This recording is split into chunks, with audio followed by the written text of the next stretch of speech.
Hello, everybody, and welcome to Narrative. We haven't heard that theme tune for a couple of years, but it's good to hear it again. It seems appropriate to bring it out today. There's a sense of the cavalry is back in town, and certainly some people might be going behind bars soon, including you, Steve Bannon.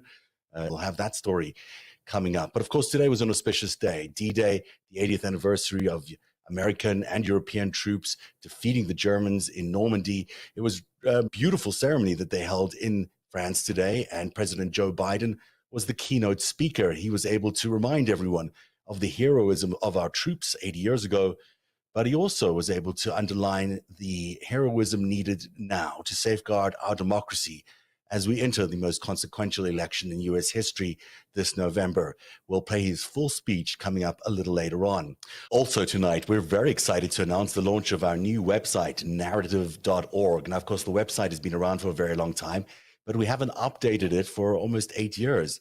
Now, in partnership with Beehive, we are launching a brand new platform, which will serve as a comprehensive hub for democracy news as we head towards the elections in November. We want to keep you informed and we want to stay connected with you directly. And that's why we've launched this new website. If you go there right now, you'll see there's a white bar right there in the middle of the page, which looks for your email, and then a blue subscribe button. That'll get you access to a lot of free content. Plus, it'll get you access to some paid premium content, which will require an $8 a month subscription if you want to get access to. But there's plenty of free stuff on the website too. So it's certainly not only about paid content. And because we're launching something brand new today, 10 people who enter their names into that white bar and hit subscribe, well, guess what? You might get your entire subscription for free for life on narrative.org. That's pretty amazing. So do it right now. Make sure you're ahead of everybody else. Sign up to narrative.org and just enter your email address.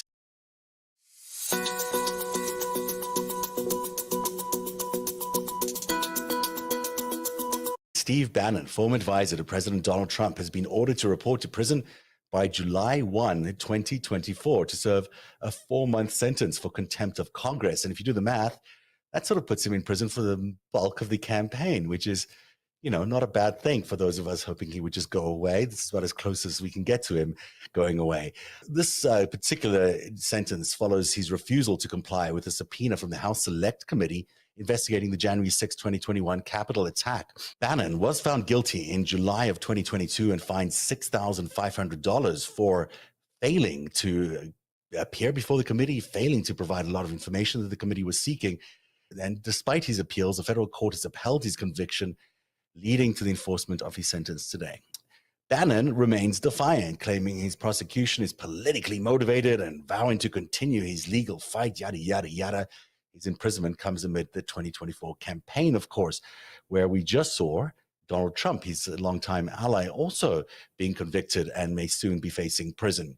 Now, let me be clear about this because I've said it so many times. I'm willing to say it one more time. Steve Bannon is most likely a spy for the Chinese government. So the reason why he may have refused to appear before the January 6th committee may have a lot to do with the fact that he had certain information maybe related to how foreign governments might have been involved in January the 6th.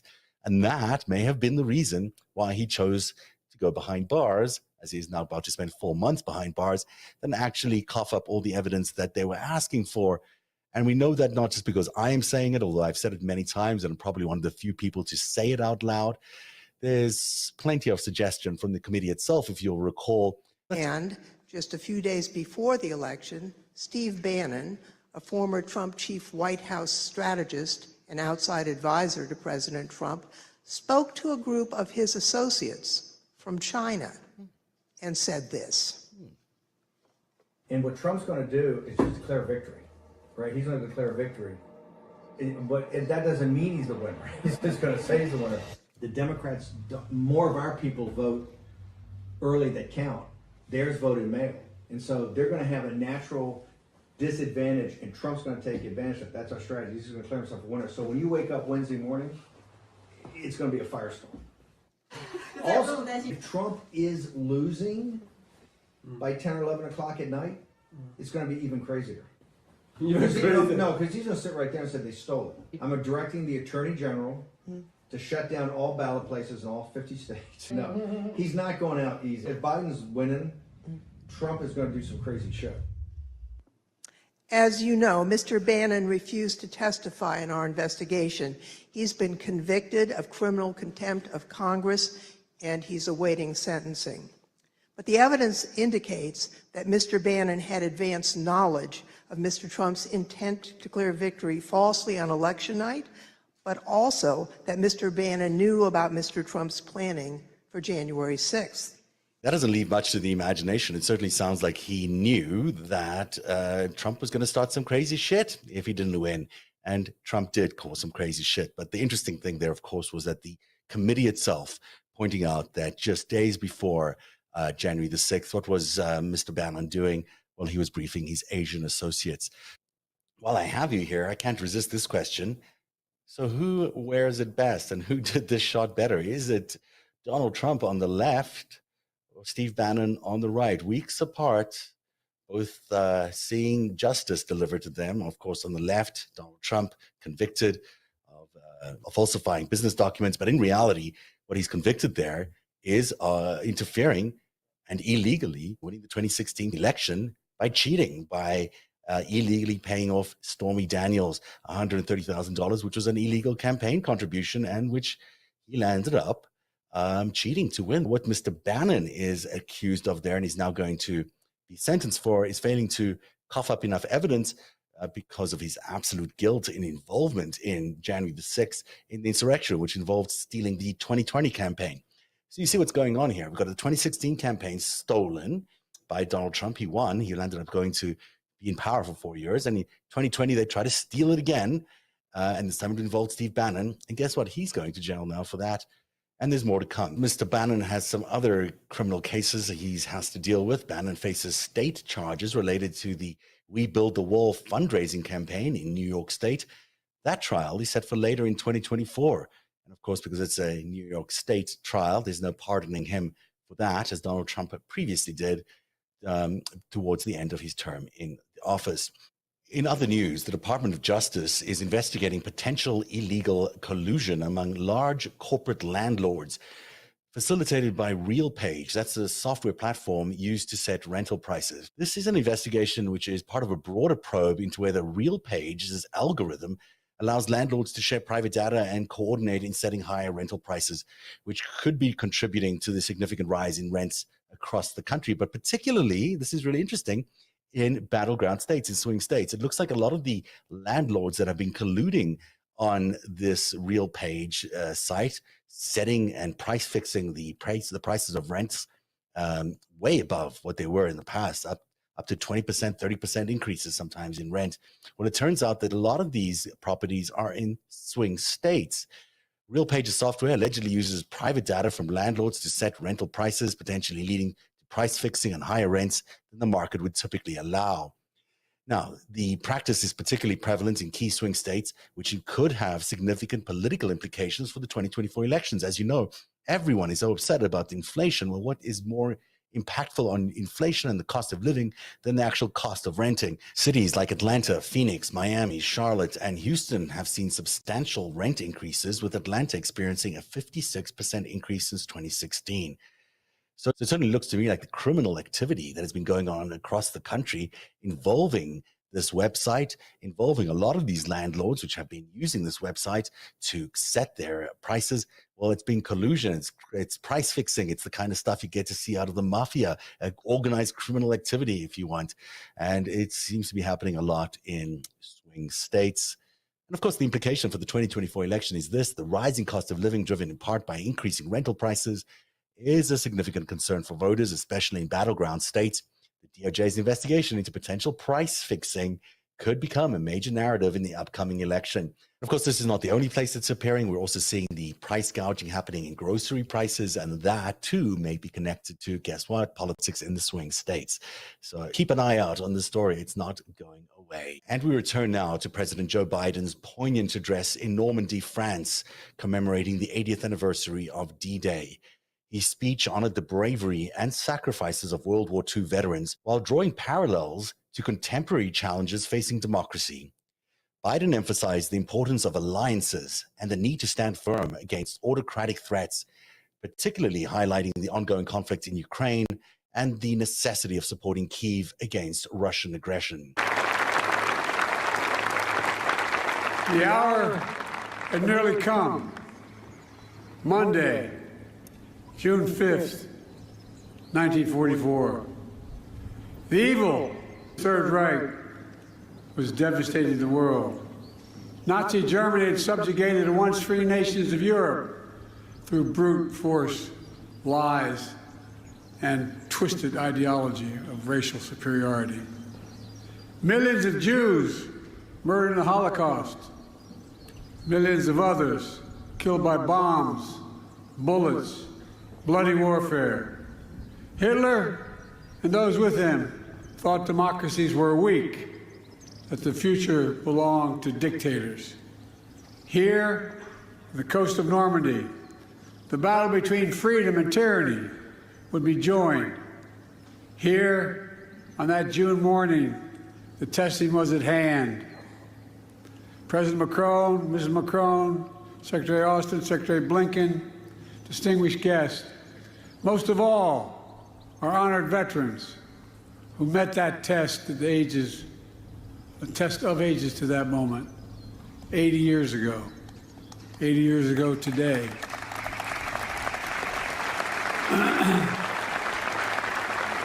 On behalf of the American people and as Commander-in-Chief, it's the highest honor to be able to salute you here in Normandy once more. All of you, God love you.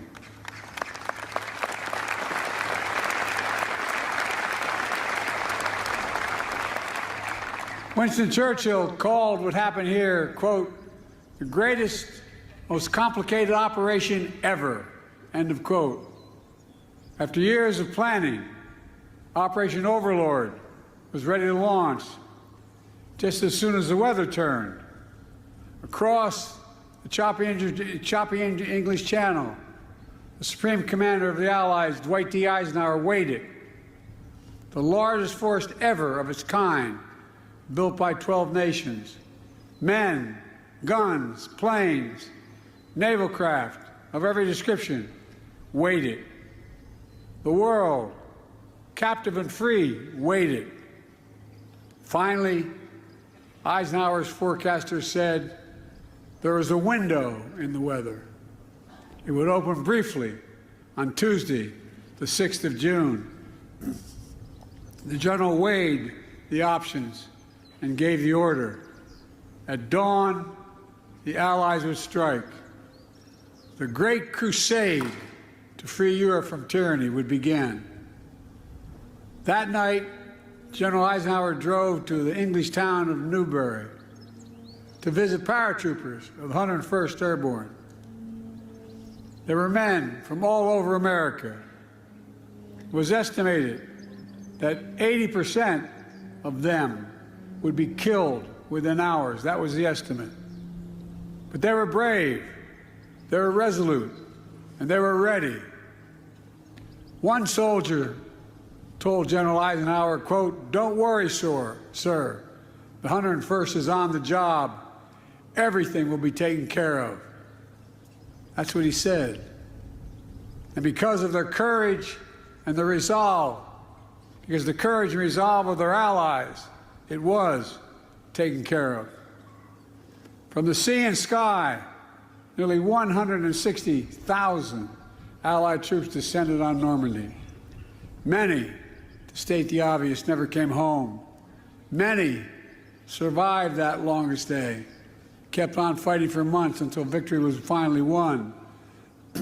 And a few, a notable band of brothers, are here with us today. Kenneth Blaine Smith is here. On that day, under heavy artillery fire, he operated a rangefinder and radar on the first American ship to arrive at Normandy's coast, providing direct gunfire support for the Rangers scaling the cliffs of Pointe du Hoc on their daring mission to take out the German batteries. Bob Gibson is here. He landed on Utah Beach about 10 hours after the invasion began. Bullets flying everywhere, tracers lighting up the sky. Bob drove an M4 tractor with anti-aircraft gun mounted on top, providing critical protection for the infantry against the German Air Force. On that day, and for many days after, he continued. Ben Miller is here, a medic with the 82nd Airborne. At 3 a.m. on June 6th, he and 13 other medics flew over the channel in a rickety glider. Its wings were ripped off by giant poles that the Germans buried halfway in the ground to stop them from landing. They crashed, but they survived. And they did their duty, dragging injured soldiers to safety, treating wounds, saving lives while the battle raged.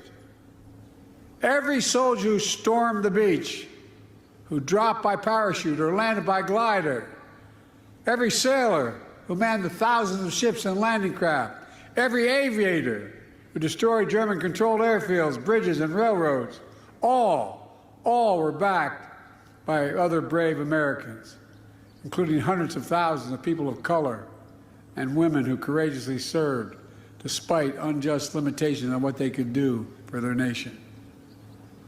Lewis Brown is here, part of the Red Ball Express, a truck convoy made up of mostly African-American drivers. They landed in Normandy in the wake of D-Day. They rushed supplies to the rapidly advancing front lines.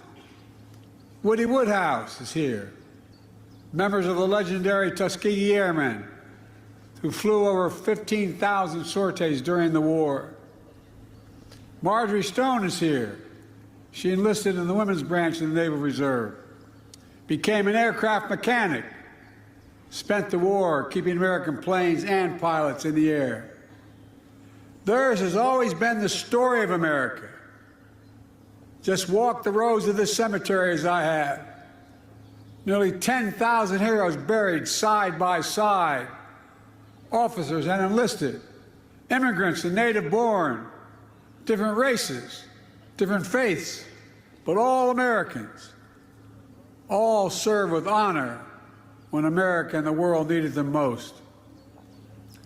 Millions back home did their part as well.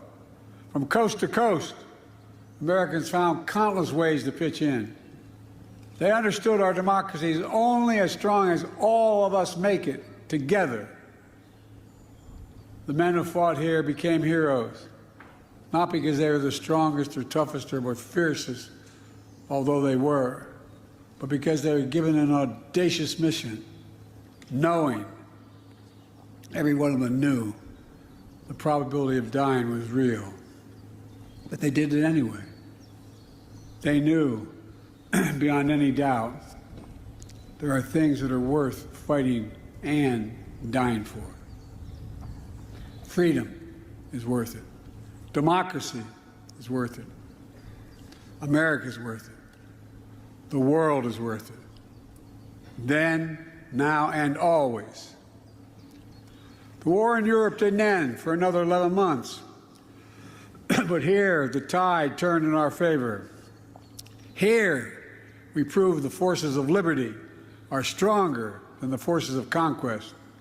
Here, we proved that the ideals of our democracy are stronger than any army or combination of armies in the entire world. We proved something else here as well, the unbreakable unity of the Allies. Here with us are men who served alongside the Americans that day, wearing different flags on their arms, but fighting with the same courage for the same purpose. What the Allies did together 80 years ago far surpassed anything we could have done on our own. It was a powerful illustration of how alliances, real alliances, make us stronger. A lesson that I pray we Americans never forget. Together we won the war. We rebuilt Europe, including our former enemies. It was an investment in what became shared and a prosperous future. We established NATO, the greatest military alliance in the history of the world. And over time, you got it, it is. And over time, we brought more nations into NATO. the NATO alliance, including the newest members, Finland and Sweden.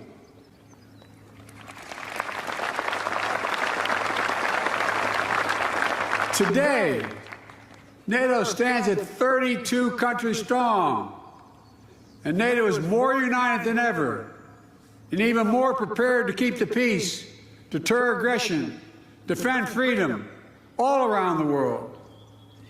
America has invested in our alliances and forged new ones, not simply out of altruism, but out of our own self-interest as well.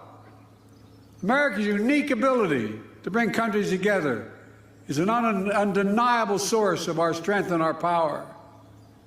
Isolationism was not the answer 80 years ago and is not the answer today.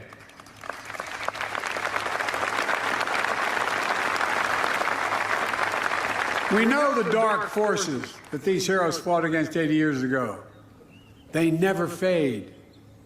Aggression and greed, the desire to dominate and control, to change borders by force, these are perennial. The struggle between a dictatorship and freedom is unending. Here in Europe, we see one stark example. Ukraine has been invaded by a tyrant bent on domination. Ukrainians are fighting with extraordinary courage, suffering great losses, but never backing down.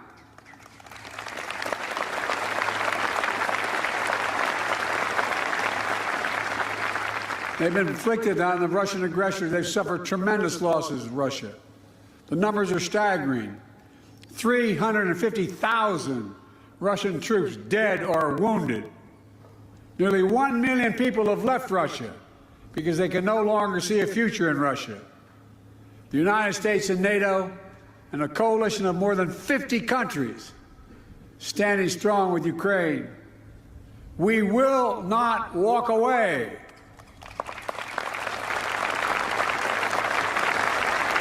Because if we do, Ukraine will be subjugated, and it will not end there.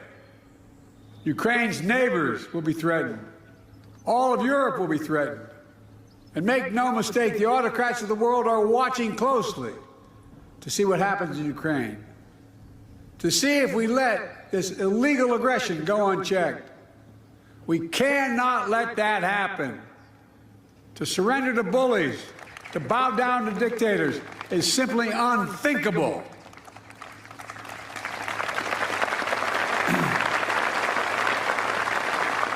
Were we to do that, it means we'd be forgetting what happened here in these hallowed beaches. Make no mistake, we will not bow down. We will not forget. Let me end with this. History tells us freedom is not free.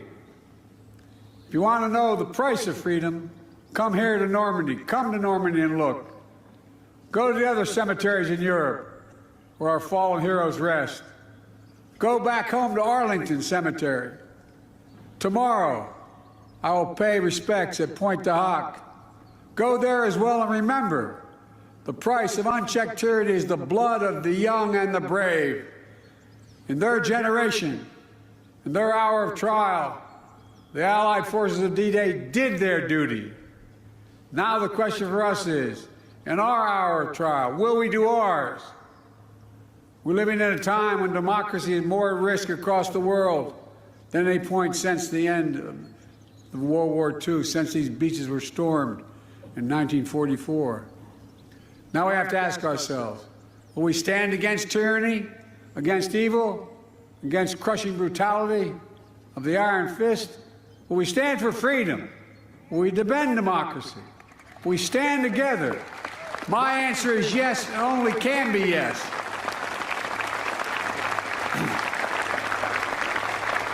We're not far off from the time when the last living voices of those who fought and bled on D-Day will no longer be with us.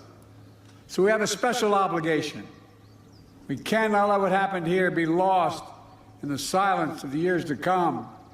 We must remember it, must honor it, and live it. And we must remember the fact that they were heroes here that day does not absolve us from what we have to do today. Democracy is never guaranteed. Every generation must preserve it, defend it, and fight for it. That's the test of the ages. In memory of those who fought here, died here, literally saved the world here, let us be worthy of their sacrifice.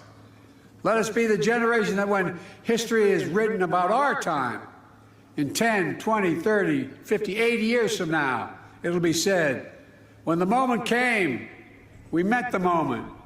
We stood strong. Our alliances were made stronger. We saved democracy in our time as well. Thank you very much, and may God bless you all. May God protect our troops. Thank you.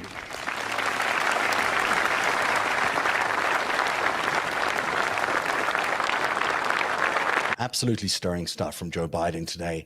Thank you for tuning in to Narrative. We'll be back every week with an update on everything that's going on related to democracy as we head into the 2024 election. Don't forget to sign up at narrative.org, NARATIV.org. That's it for the show. Have a good night, everybody. One day, you'll tell the story of autocrats, crooks, and kings who came for our freedom.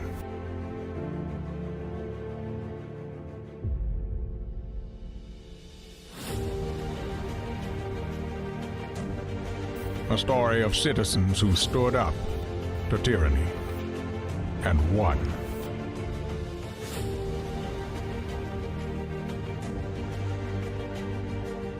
The people prevailed and renewed an old vow to a more perfect union. And that was just the beginning. The story continues. Narrative, where truth lives.